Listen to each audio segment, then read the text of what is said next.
या पत्रकार परिषदेमध्ये उपस्थित आमचे रामटेक जिल्ह्याचे अध्यक्ष सन्मान्य आनंदरावजी राऊत, आमच्या खाटूर जिल्ह्याचे अध्यक्ष सन्मान्य मनोहरराव खंबारे, आमचे माजी जिल्हाध्यक्ष आदरणीय अरविंदजी गजभिये, आमचे महामंत्री सन्माननीय त्या ठिकाणी उपस्थित सन्माननीय आदरजी पटले, आशिषजी फुटाणे, अनिकेतजी अंतुरकर आणि उपस्थित सर्व सन्माननीय प्रिंट इलेक्ट्रॉनिक मीडियाचे पत्रकार भगिनी आणि बंधूंनो, आज नागपूर स्थानिक स्वराज्य संस्थेच्या निवडणुकीच्या निमित्तानं आपल्याशी वार्तालाप करण्यासाठी मी या ठिकाणी उपस्थित झालो आहे.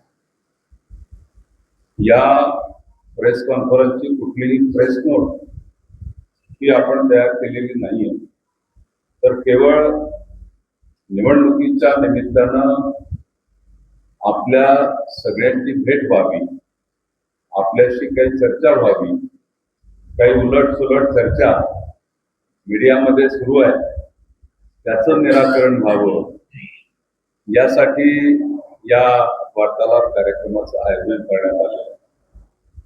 आपल्याला माहिती आहे की नागपूर स्थानिक स्वराज्य संस्था निवडणूक ही महायुतीसाठी, भारतीय जनता पार्टीसाठी अतिशय प्रतिष्ठेची निवडणूक आहे आणि या निवडणुकीमध्ये 836 मतदान करणार आहे. यामध्ये 29 नगरपालिका आणि नगरपंचायती आहेत आणि नागपूर महानगर आहे. जिल्हा परिषद पंचायत समितीच्या निवडणुका न झाल्यामुळे ते मतदार यावेळेस नाही आहे, पण इलेक्शन कमिशननं असं ठरवलं की टोटल मतदारांपैकी 75% वर मतदार जर त्या ठिकाणी निर्माण झाले असतील तर निवडणूक घेता येते आणि म्हणून ही निवडणूक आता या ठिकाणी लागली आहे. आपल्याला माहिती आहे की ही निवडणूक आदरणीय पालकमंत्री चंद्रशेखरजी बावनकुळे यांनी लढवली होती. त्यानंतर त्यांनी कामठी विधानसभा लढवली आणि कामठी विधानसभा लढवल्यानंतर नोव्हेंबर 24 पासून ही जागा त्या ठिकाणी रिक्त होती. पण या रिक्त असलेल्या जागेची पोटनिवडणूक ही मतदारच नसल्यामुळे घेता येत नव्हती, कारण की जिल्हा परिषद सदस्य नव्हते, नगरपालिकेचे सदस्य नव्हते, महानगरपालिकेचे सदस्य नव्हते.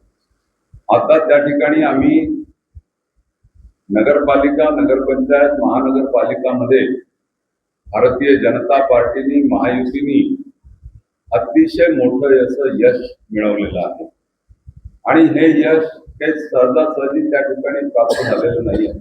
आमचे दोन्ही जिल्हाध्यक्ष आहे, माजी जिल्हाध्यक्ष आहे, आमचे महामंत्री आहेत. एक जबरदस्त प्लॅनिंग संपूर्ण जिल्ह्यामध्ये आम्ही केलं. त्या ठिकाणी बूथ समित्या केल्या, प्रभाग समित्या केल्या, त्या नगरपालिका क्षेत्रामध्ये जे अपेक्षित नगरसेवक लढण्याची ज्यांची इच्छा होती त्यांच्याकडून अर्ज मागवले. एका अतिशय निष्पक्ष अशा एजन्सीकडून सर्वे करून घेतला. सर्वेच्या आधारावर तिकिटा देण्याचं काम आपण केलं आणि त्यानंतर त्या निवडणुकीसाठी, प्रत्येक निवडणुकीसाठी एक प्रमुख नेता देऊन अक्षरशः ती निवडणूक अंगावर घेण्याचं काम नागपूर जिल्हा भारतीय जनता पार्टीने केलं आणि त्या ठिकाणी पदयात्रा असतील, प्रचार साहित्य असेल, घरोघरी संपर्क असेल, बैठका असतील, जाहीर सभा असतील, कॉर्नर मीटिंग असतील, अशा सगळ्या प्रकारचे प्रयत्न करत त्या ठिकाणी या निवडणुका आम्ही लढवल्या आणि या सगळ्या नगरपालिका, नगरपंचायतच्या निवडणुकीमध्ये अतिशय मोठं यश हे भारतीय जनता पार्टीला आणि महायुतीला मिळालं. 29 नगरपालिका, नगरपंचायतीपैकी 27 नगरपालिका, नगरपंचायती या ठिकाणी महायुतीच्या आणि त्यातल्या 2 शिवसेनेचे आहेत की ज्या ठिकाणी शिवसेनेचे नगराध्यक्ष आहेत. उरलेल्या 25 ठिकाणी नागपूर जिल्ह्यामध्ये भारतीय जनता पार्टीचे नगरसेवक आहेत आणि मोठ्या संख्येनं नगरसेवक हे आमचे त्या ठिकाणी निवडून आलेले आहेत. आणि नागपूर शहरामध्ये आपल्याला सगळ्यांना माहिती आहे की नागपूर शहराची निवडणूक सुद्धा आदरणीय नितीनजी पासून आदरणीय देवेंद्रजी पासून सगळ्या नेतृत्वानं ती निवडणूक अक्षरशः प्रतिष्ठेची केली आणि प्रचंड मेहनत करत त्या ठिकाणी मेजॉरिटी निवडून आणण्याचं काम.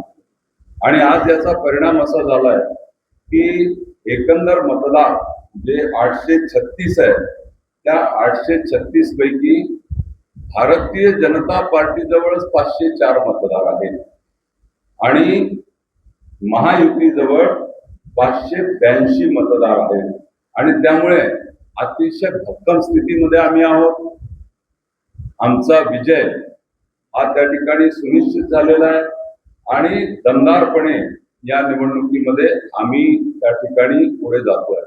आणि एवढी मोठी मतदार संख्या असतानाही निवडणूक ही गांभीर्यानंच लढली पाहिजे अशा प्रकारचा संकल्प करत माझ्या सहित इथे बसलेल्या सगळ्या नेत्यांनी, आदरणीय नितीनजींनी, आदरणीय देवेंद्रजींनी, आदरणीय बावनकुळे साहेबांनी, आदरणीय निवडणूक प्रमुख श्री प्रवीण दटके यांनी आणि आमचे सगळे आमदार, सगळे माजी आमदार, सगळे जिल्ह्याचे पदाधिकारी या सगळ्यांनी या निवडणुकीमध्ये पूर्ण जान ओतली आहे.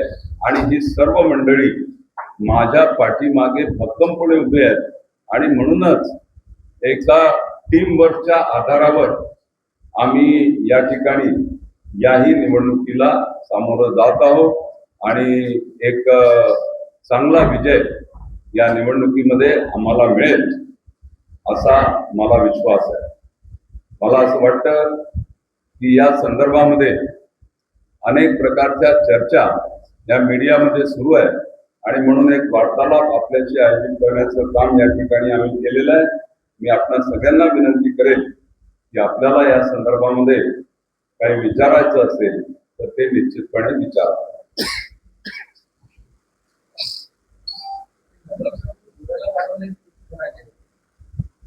असं आहे की नागपूर महानगरपालिकेमध्ये आचारसंहिता असल्यामुळे त्या ठिकाणी नगरसेवकांना प्रॅक्टिकली सुट्टी आहे आणि कुठलं शासकीय काम करता येत नाही, शासकीय मीटिंग घेता येत नाही, अधिकाऱ्यांसोबत भेटता येत नाही. कडक आचारसंहिता ही संपूर्ण महाराष्ट्रामध्ये तर आहेच पण नागपूर शहर नागपूर जिल्ह्यामध्ये आहे.